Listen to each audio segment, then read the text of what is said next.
uno de los libros que conviene repasar de vez en cuando y que forman parte de la tradición espiritual de la Iglesia Católica es la introducción a la vida devota de San Francisco de Sales. Eso es bueno tenerlo siempre a vista, de tal manera que vengamos ahí sabiendo distinguir el lenguaje, pues algo que nos hace verdaderamente mirar en toda su integridad la vida cristiana. ¿Por qué digo lo del lenguaje? Porque eso depende del tiempo. En el tiempo de San Francisco de Sales, diríamos, la adhesión a Jesucristo por la fe tenía un modo de expresarse que es la palabra devoción. Hoy la palabra devoción posiblemente esté un poquito inclinada hacia otro tipo de carácter más afectivo, sentimental, pero devoción, un devoto era un creyente, un hombre, una mujer firmes en la adhesión a Jesucristo y que vivían una integridad de vida cristiana. Y este es el término que introduce o que emplea San Francisco de Sales, introducción a la vida devota. ¿Cuál es la particularidad de esta introducción o este libro de este obispo de Ginebra? Pues que lo mismo que hace el Concilio Vaticano II en su Constitución cuando habla en la Lumen Gentium de la vocación a la santidad de todo el pueblo de Dios, vocación que arranca desde el bautismo, luego se configura con distintas realidades y matices según el estado de vida. En algunos momentos pues se ha puesto, diríamos, como eje de la vida cristiana y modelo del cristiano, pues el mártir, ¿no? Es decir, en la época de las persecuciones, diríamos, el modelo por excelencia era el miles Christi, el soldado de Cristo, el que no apostata, el que es capaz de llegar hasta el final, ¿no? Y este, diríamos, era el gran ideal de la vida cristiana. Y eso conllevó también una serie de reflexiones sobre aquellos que apostataban. En otros momentos pues ha tomado otra expresión. Bueno, pues según los estados de vida, en momentos digo que puede tomar, diríamos, como eje de presentar un modelo de vida cristiana, pues la vida de los que se retiran al desierto, ¿no? Cuando se funda el monacato con San Antonio Abad, como recordamos estos días, o aquí en Occidente con San Benito de Nursia, hacen pues grandes, diríamos, movimientos monásticos. Nos parece que el ideal del cristiano es el monje, ¿no? O, diríamos, en otros momentos, etc. Bueno, pues aquí San Francisco de Sales lo que hace es, según el estado, condición y circunstancias, saber que todos estamos llamados a la adhesión a Jesucristo y a llevar nuestra vocación a la santidad, bien en la vida consagrada, celibataria, de virginidad o celibato, bien en la vida de esponsal matrimonial, bien solteros, bien viudas, es decir, cualquier estado, bien en las profesiones, siendo uno militar, siendo uno trabajador, siendo uno empresario, siendo uno pues funcionario, siendo político, todos los estados y todas las circunstancias tienen que vivirse en fidelidad al Señor y son una llamada a la santidad. Y esto es lo que destaca con las características propias y, por tanto, cómo hay que hacer del modo de vivir y de las circunstancias una respuesta de adhesión inquebrantable al Señor y vivir de su palabra y de su evangelio. Digamos que en este sentido nos ayuda para también nosotros, cuando tratamos con otras personas que no llevan vida consagrada, son seglares y viven distintas circunstancias, saber encontrar el modo, cómo responder al Señor y según las circunstancias. Lo que no puede ser es decir, no, es que yo, como estoy desarrollando una vida de empresario, de obrero, de militar, de funcionario, de trabajador, no puedo vivir la vocación bautismal a la santidad. No es así. Por tanto, hemos de descubrir en cada uno de nuestros estados de vida y en todas las circunstancias la llamada del Señor a esa plenitud de vida que es la santidad. Y esto es lo que encontrarán en este libro y en otros escritos de San Francisco de Sales. Natán le dice a David en la primera lectura de Samuel que no va a ser él el que le va a edificar el templo en Jerusalén a Yahvé. Él iba, diríamos, expresado en las 10 palabras de vida que estaban en las tablas de piedra, en el Arca de la Alianza, en una tienda de campaña, porque el pueblo era nómada y iban de un sitio para otro con tiendas de campaña. Cuando levantaban el campamento, pues la tienda del encuentro, llamada así, que contenía en el Arca de la Alianza las 10 palabras de vida, el decálogo y granitos de maná, de todo aquello que les recordaba la presencia de Dios y su voluntad, iba con ellos. Dice, tú no me edificarás un templo. Pero la sorpresa es que se lo concederá a su descendencia.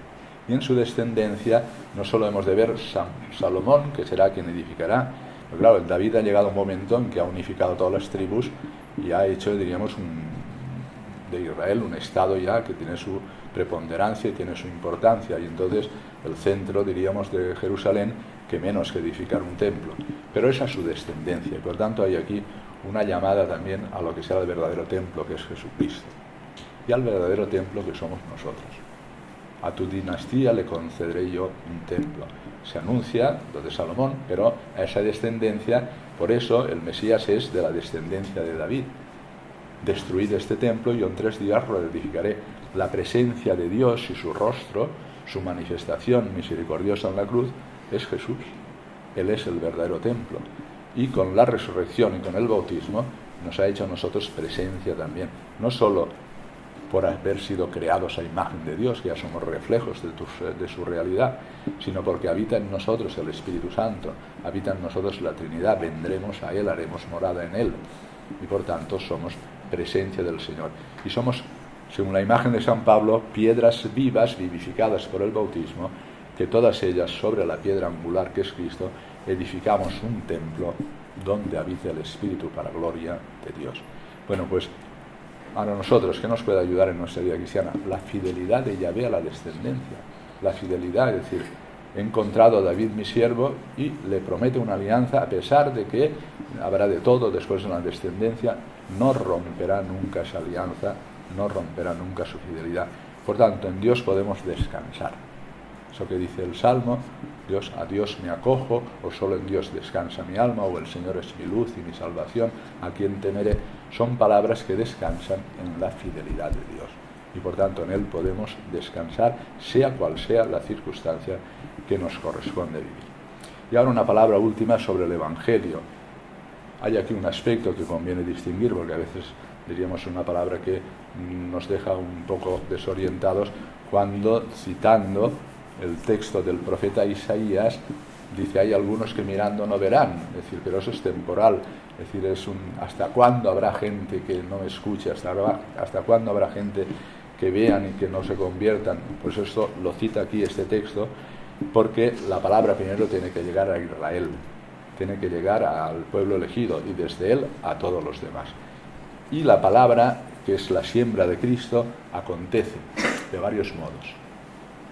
Hay ahí un capítulo de la Sacrosanctum Concilium, número 7, la Constitución sobre la Sagrada Liturgia en el Concilio Vaticano II, que conviene que también lo tengan repasado, que habla de las presencias de Jesús, del resucitado, ¿no?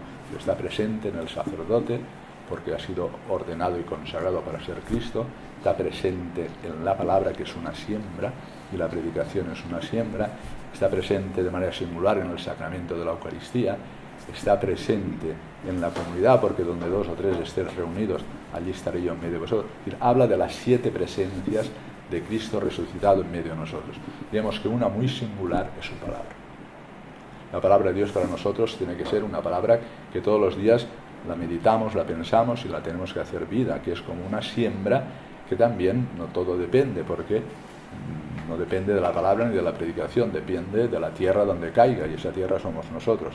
Pero es verdad que esta palabra alumbra todos los acontecimientos de nuestra vida. De ahí la oración y la meditación de la palabra, porque desde ella podemos ver todo lo que nos pasa y leer y aprender a leer los acontecimientos donde Dios se hace presente. No lo sabríamos y no lo podríamos descubrir si no tuviéramos la iluminación de la palabra. Son las dos cosas, palabra y acontecimiento, palabra y sacramento, es decir, son las presencias del Señor. En este caso, ¿qué nos interesa a nosotros? Nos interesa que el Señor, como María, nos haga tierra buena, donde Él pueda sembrar para que demos fruto. Y a la vez, y eso es la importancia cada noche cuando revisamos nuestra vida después de completas, o antes o en el momento oportuno, que nos demos cuenta de que esa caída de la palabra o esa siembra no está en un terreno neutro, tal Satanás que nos puede arrancar lo sembrado. Está la superficialidad de nuestra vida, que no dejamos crecer esa palabra. Están las dificultades de la vida, así todo lo que explica en la segunda parte de la parábola, y nosotros hemos de revisar. Vamos a ver, Señor, esta mañana, desde que me he levantado hasta esta noche, Señor, ¿he sido tierra buena? Te bendigo y te alabo, Señor, por todo lo que me has dado. Ha sido tierra buena, donde tú has podido sembrar. He apartado las hierbas malas, los abrojos. Le he dado profundidad a lo que me has dicho. He sabido reconocerte en todo lo que me pasaba. He vivido con intensidad la Eucaristía y ese abrazo que me da la comunión, etcétera, etcétera, ¿no? Porque el Señor todos los días siembra. Salió el sembrador a sembrar. Ahora está sembrando. Y a la noche hemos de recoger los frutos, pero también saber distinguir las distintas situaciones, porque puede llevar la vida también a un momento de embotamiento y pasarnos lo que anuncia el profeta Isaías, esta cita, ¿no? Mirando no ven, escuchando no oyen. ¿Cuándo se romperá esa dureza de corazón, esa ceguera y esa sordera? Pues eso es lo que anuncia la profecía de Natán. Yo te construiré una casa. Y esa casa es la casa de Jesucristo, que nos ha regalado sus mismas dimensiones en el bautismo para que seamos cristianos y vivamos en plenitud lo que quería San Francisco de Sales, que es la santidad en cualquier estado o condición.